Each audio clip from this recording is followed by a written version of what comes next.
Comisión de Mujeres y Equidad de Género de la Cámara de Diputadas y Diputados puso en tabla el proyecto de ley Adriana. Es una iniciativa impulsada por la diputada Claudia Mix que busca regular, garantizar, promover los derechos de la mujer y la persona gestante y de su acompañante durante el proceso de gestación, preparto, parto, posparto, además de sancionar la violencia ginecobstétrica. Estamos en contacto con la diputada Claudia Mix. ¿Cómo está, diputada?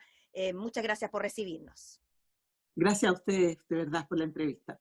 Sí, nos interesa mucho este tema, diputada, porque es algo que ocurre y que ocurre más de lo que quisiéramos, ¿no? Tanto en el sector público como privado, donde no se respetan, diputada, los derechos de la madre, del que está por nacer o incluso del padre al momento en que se está por dar a luz, un momento tan importante para esa familia y que lamentablemente a veces se ve empañado por prácticas poco saludables, por decirlo de alguna manera. Exactamente, mira, sí, nosotros ayer de verdad estábamos muy emocionadas, yo no pude contener incluso la emoción al término de la presentación del proyecto de la Comisión de Mujeres y Equidad de Género, porque esperamos casi 1000 días para que este proyecto pudiera ver la luz. Y tal como hemos querido decirlo, al fin dio la luz, vinculada también con los temas de parto, ¿no? Eh, porque nos había ido mal en la Comisión de Salud.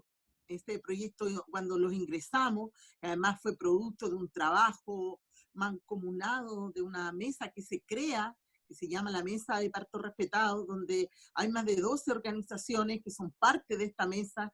Trabajamos 6 meses full, elaborando, revisando antecedentes, conectándonos con la legislación también comparada, y terminó siendo un proyecto muy completo, integral, que no solo busca el castigo, como nos han dicho algunos. No, esto no tiene ese afán, tiene un afán más bien de prevención, de formación, tiene una mirada cultural, multicultural, y claro, fue un trabajo de verdad serio, comprometido, y que ingresamos el año 2018 y que esperamos más de 2 años para que se pusiera en tabla, nos costó muchísimo, no lo logramos en la Comisión de Salud y finalmente tomamos la decisión a fines de diciembre del año pasado de llevarlo a la Comisión de Mujeres, y ahí el día de ayer pudimos al fin ponerlo en tabla.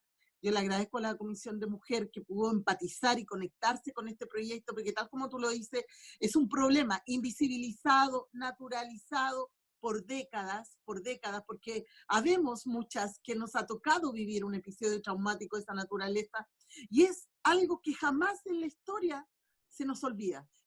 Hay cosas que olvidamos con el tiempo, incluso temas de salud, si te operaron de un dedo, si no sé, si fuiste al dentista y te dolió. No, pero ese momento quería transformarse en un momento tan importante.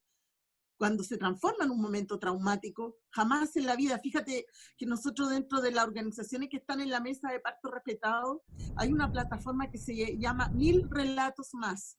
Y ahí nos han llegado una cantidad de testimonios y de relatos, incluso contados por los gestantes nacidos en los partos traumáticos. Es decir, imagínate el efecto que tiene en la vida de estas mujeres, que es la hija que termina 22 años después contando el trauma de su madre, porque una sin querer también lo transmite. Es algo, un dolor que no se pasa. Entonces el hijo, la hija también lo lleva consigo. Es parte de ese dolor. Entonces cuando tú te llegan esa historia, esos relatos, y otros obviamente más traumáticos que no hemos tenido la posibilidad que los futuros gestantes lo puedan contar, porque lisa y llanamente mueren en el proceso de parto, como precisamente la Trinidad, que es la hija de Adriana Palacio, que es para nosotras la motivadora de este proyecto, por lo menos en el año 2018, cuando conocimos su caso, un caso de la comuna de Pozo Almonte, en la región de Tarapacá, donde finalmente Adriana va a dar a luz de la Trinidad. Tenemos una foto bien impactante donde ella la tiene tomada de las manos, una mano chiquitita de recién nacido, toda morada, ¿no? Es la única foto que tiene de su hija, de un recuerdo doloroso para ella, y han pasado 4 años y todavía no tiene justicia, nadie responde por ese hecho. Entonces no puede ser que sigan pasando estas situaciones y que además hoy día la ley no solo no tiene contemplada la violencia ginecobstétrica como como para penalizarla o castigarla, sino que por supuesto mucho menos el derecho a tener un parto respetado dentro de los derechos sexuales y reproductivos de la mujer. Diputada Claudia, a mí es como no empatizar, emocionarse cuando usted habla de estos relatos y tantos que uno conoce, ¿no? De las mamás de uno, de amigas, uno misma quizás también pueda haber sufrido en parte eso. Y cuando conocemos el caso de Adriana Palacio y su hija Trinidad, claro, ahí llegamos al límite, ¿no? Porque finalmente Trinidad nació sin vida.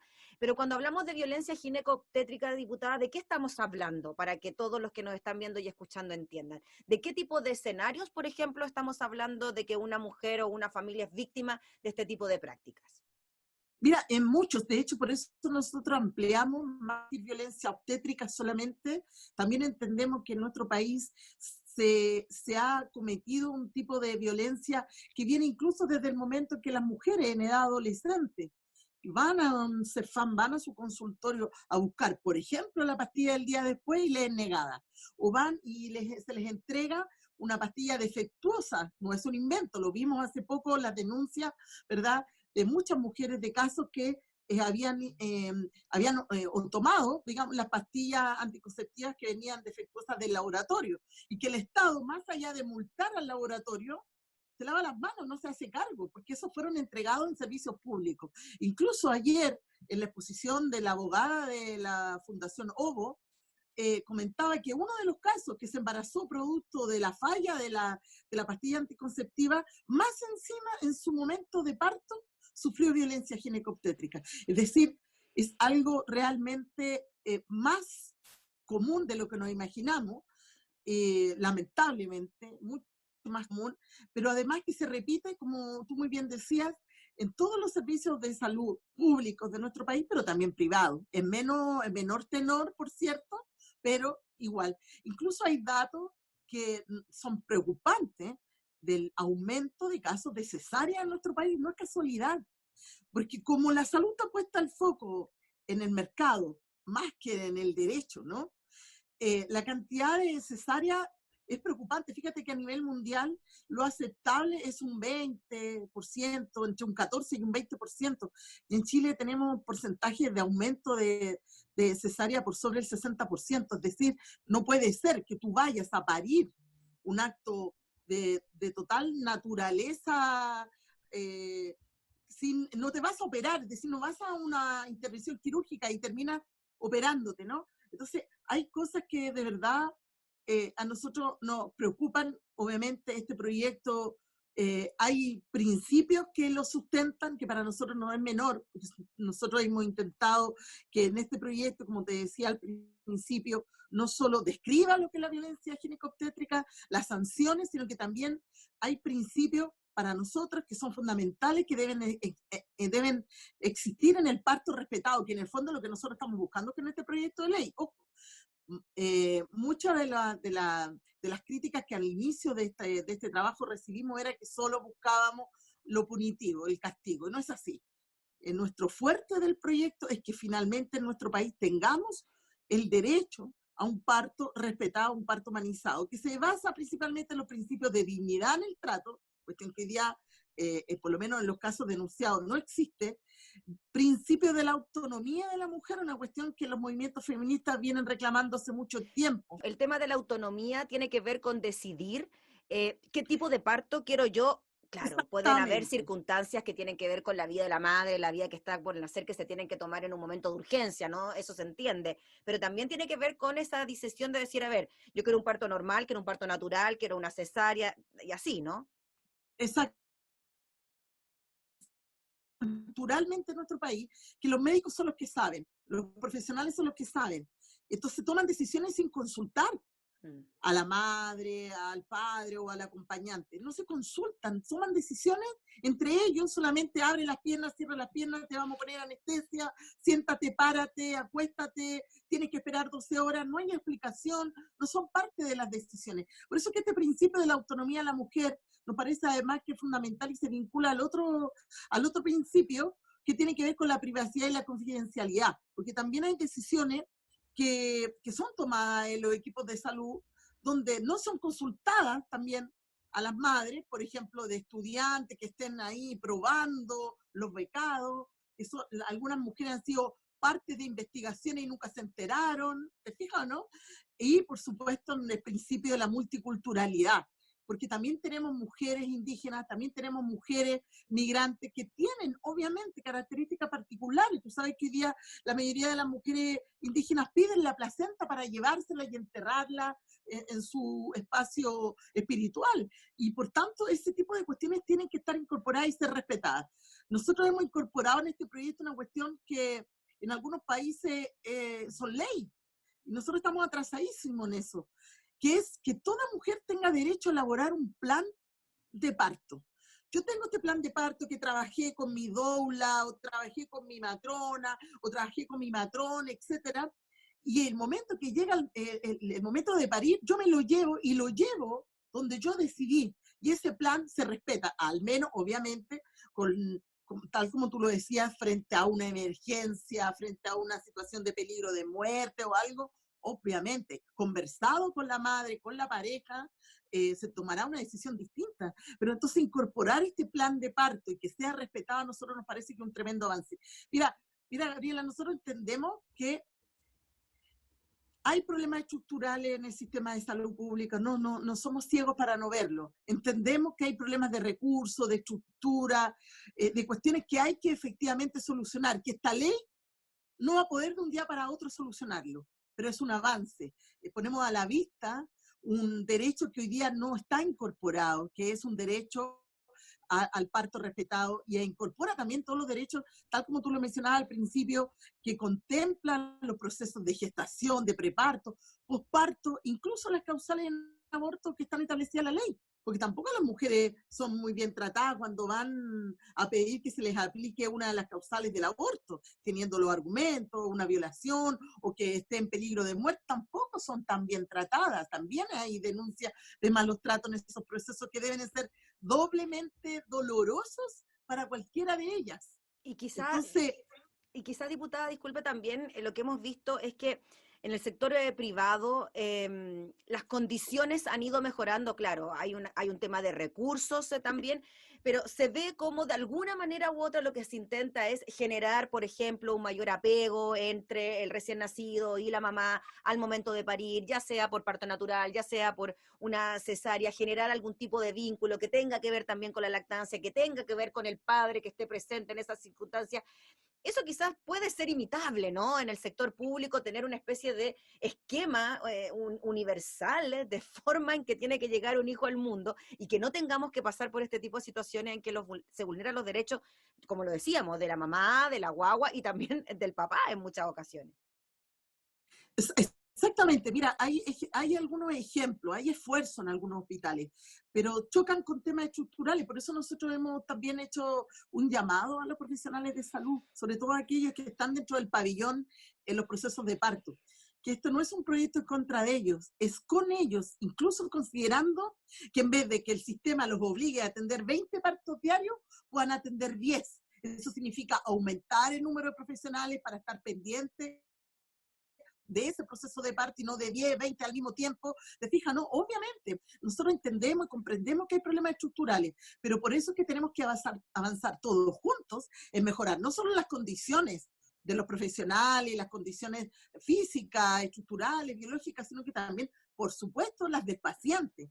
Y por eso que para nosotras, por ejemplo, en este periodo de pandemia ha sido súper complejo, porque ni siquiera se han respetado los protocolos. Se le ha impedido a muchas mujeres estar con sus acompañantes con el argumento sanitario de la posibilidad del contagio, cuando son áreas sumamente distintas, apartadas. Entonces, imagínate vivir un proceso traumático, más encima sola, que al menos tu pareja en esos momentos te podría informar de lo que está sucediendo si tú estás con anestesia o no estás en condiciones de tomar decisiones. Es vital el acompañamiento, y también hay muchas denuncias. Ha aumentado el número de mujeres que hoy día están pariendo solas. Entonces, ¿cómo resguardamos este derecho? Que dicho sea de paso, ya fue reconocido como un derecho humano.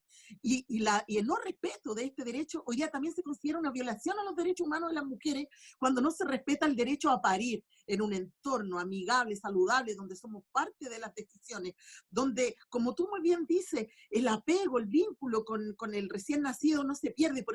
Y por eso en este proyecto también se consideran los derechos del nacimiento fundamentalmente considerados.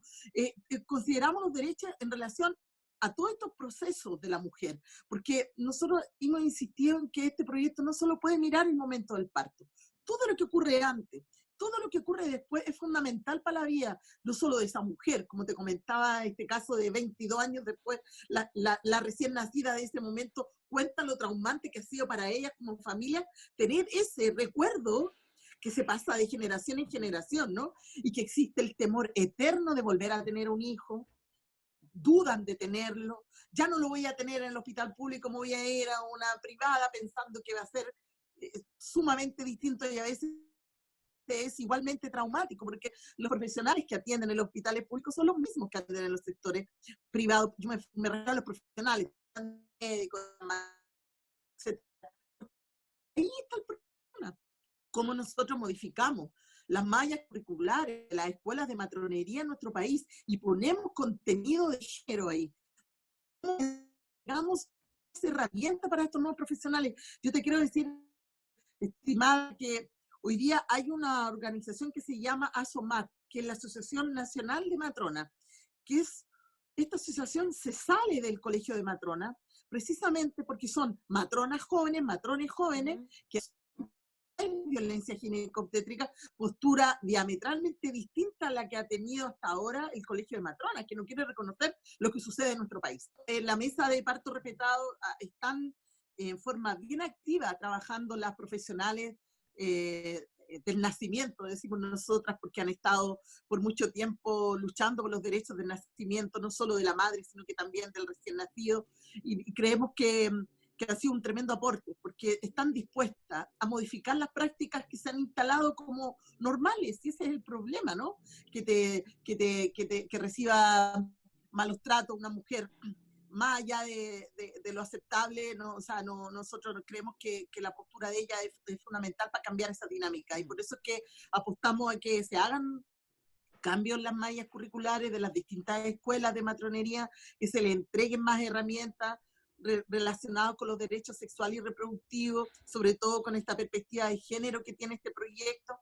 Pero además nosotros, el proyecto, ya para ir hablando y cerrando en torno a los contenidos del proyecto, considera, como te decía, todo lo que tiene que ver con los hechos constitutivos de la violencia, los derechos del nacimiento, los derechos de las mujeres en relación a todos estos procesos, sea gestación, preparto, parto y posparto, los derechos de las personas recién nacidas, que no se nos pueden olvidar, los derechos del padre, que también son importantes, del acompañante que defina a la mujer, significativa para la mujer, todo lo que tiene que ver con prevención y educación, y finalmente toda la responsabilidad médica y todos los procedimientos de reclamación que deben estar considerados en un proyecto de esta naturaleza. Es un proyecto que yo los invito a conocer, a que lo revisen, a que se conecten con esta realidad, que mientras estamos conversando seguramente está sucediendo en algún hospital de nuestro país. Hay alguna mujer que lo está pasando mal, seguramente sin estar acompañada, y que no debiera ser así.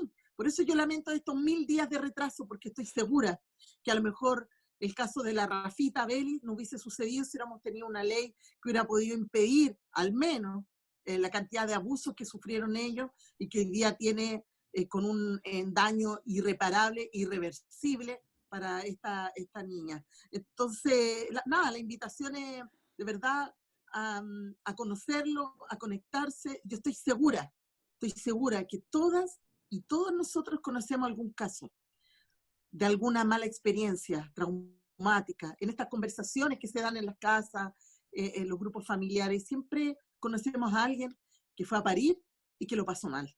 Y eso ya no puede ser. Diputada, finalmente, en cuanto al trámite, sigue en la Comisión de Mujeres, nos imaginamos, tiene que continuar con sus votaciones en general y particular, y de ahí ya pasará por salud también, lo más probable, ¿no? Nosotros esperamos que no, Ya. la verdad, porque estuvo 2 años ahí y no pasó nada. nosotros esperamos que se vote, a menos que ellos lo pidan, pero yo estoy en contra de que se vaya para allá, me lo traje precisamente por esa razón.